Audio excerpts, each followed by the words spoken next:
Assalamualaikum warahmatullahi wabarakatuh. Saya Asti Kusmiati dari SMPN 1 Cihurip, calon guru penggerak Kabupaten Garut, akan memaparkan mengenai koneksi antar materi modul 2.3 coaching.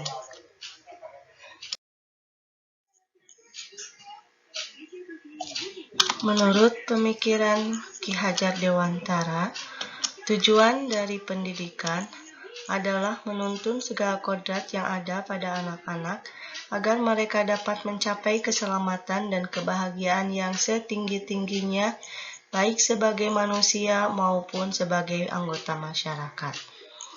Salah satu cara untuk menuntun anak-anak tersebut yaitu dengan coaching. Coaching menjadi salah satu proses menuntun kemerdekaan belajar murid dalam pembelajaran di sekolah.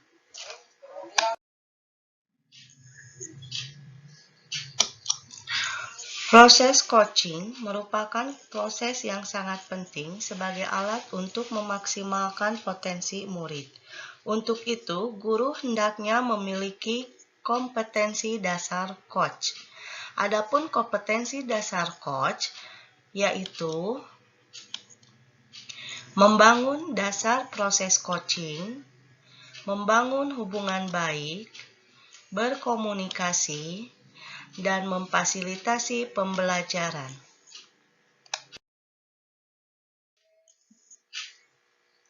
Sebagai guru, kita diharapkan menjadi seorang pemimpin pembelajaran.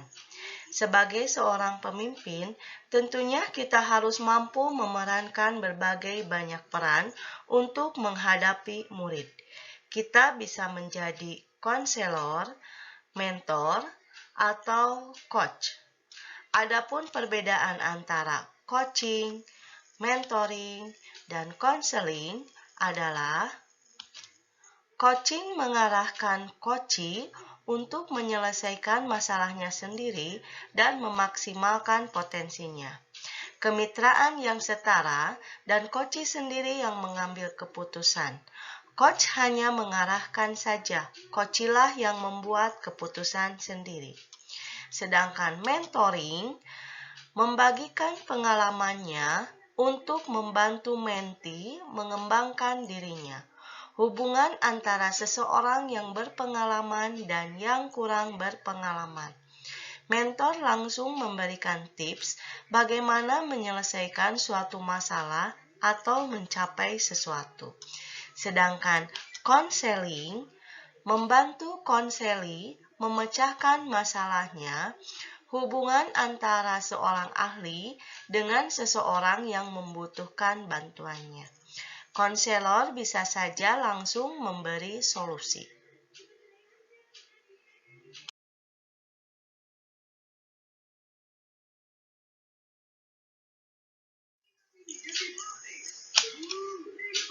Sebagai seorang coach, kita harus mampu mengembangkan aspek-aspek komunikasi untuk mendukung praktek coaching kita. Aspek berkomunikasi tersebut diantaranya komunikasi asertif, pendengar aktif, bertanya efektif, dan umpan balik positif.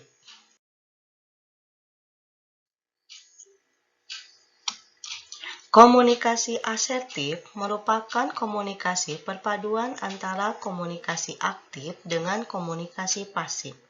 Kita harus bisa memerankan antara komunikasi aktif dengan komunikasi pasif di saat yang tepat. Dengan demikian, kita akan mampu memahami tipe umum manusia berkomunikasi agar dapat memberikan respon yang tepat.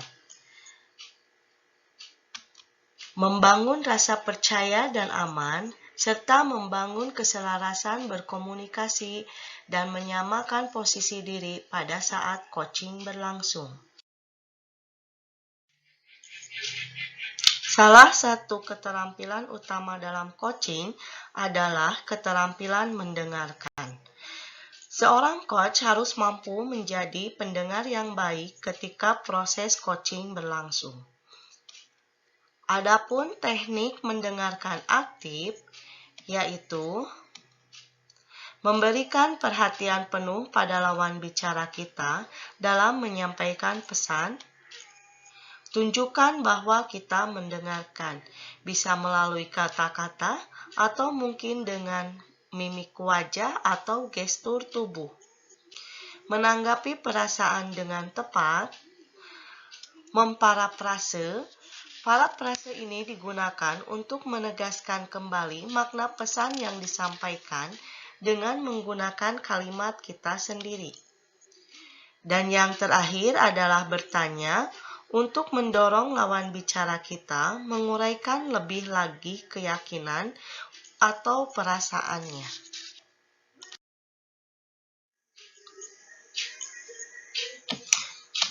Bertanya pada proses coaching merupakan kemampuan bertanya dengan tujuan tertentu, bukan sekedar jawaban singkat yang diharapkan, namun pertanyaan-pertanyaan tersebut mampu memberikan stimulasi pemikiran coachee, memberikan perspektif yang lebih luas, menghasilkan pemahaman yang lebih mendalam pada diri coachee, memberdayakan potensi coachee, memotivasi diri coachee dalam mengambil keputusan, dan memunculkan hal-hal yang belum terpikir sebelumnya.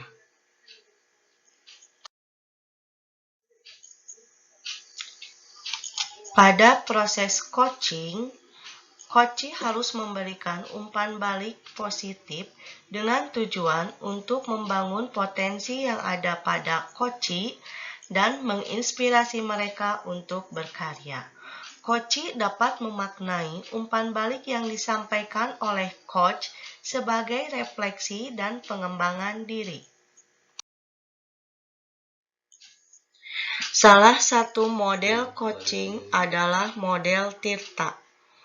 Model ini dikembangkan dari model coaching yang dikenal sangat luas dan telah diaplikasikan, yaitu Grow Model.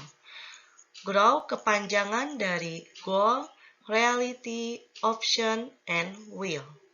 Sedangkan Tirta kepanjangan dari Tujuan, Identifikasi, Rencana Aksi, dan Tanggung Jawab. Tujuan. Pada tahapan ini, coach perlu mengetahui apa tujuan yang hendak dicapai oleh coachee pada sesi coaching ini. Identifikasi. Pada tahapan ini, coach membantu proses menggali semua hal yang terjadi pada diri coachee. Rencana aksi. Pada tahapan ini, coach membantu coachee dalam memilah dan memilih hasil pemikiran selama sesi berlangsung. Tanggung jawab. Pada tahap ini, komitmen coachee dalam sebuah rencana aksi dan menjalankan rencana tersebut.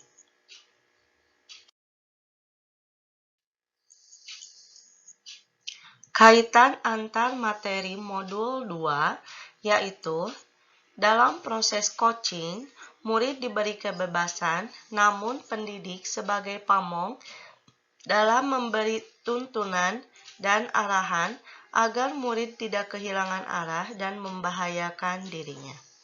Seorang pamong dapat memberikan tuntunan melalui pertanyaan-pertanyaan reflektif agar kekuatan kodrat anak terpancar dari dirinya. Melalui coaching, kita bisa mengetahui kebutuhan belajar murid sehingga kita bisa mampu memfasilitasi pembelajaran melalui pembelajaran berdiferensiasi.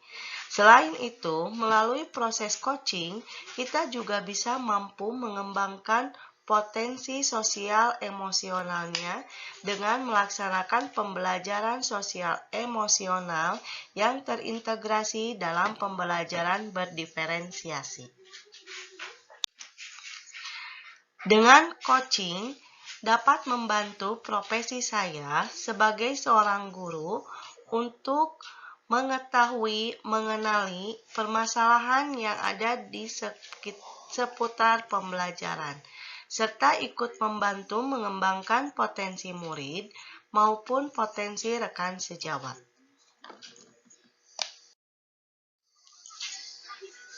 Demikian pemaparan mengenai koneksi antar materi modul 2.3 coaching.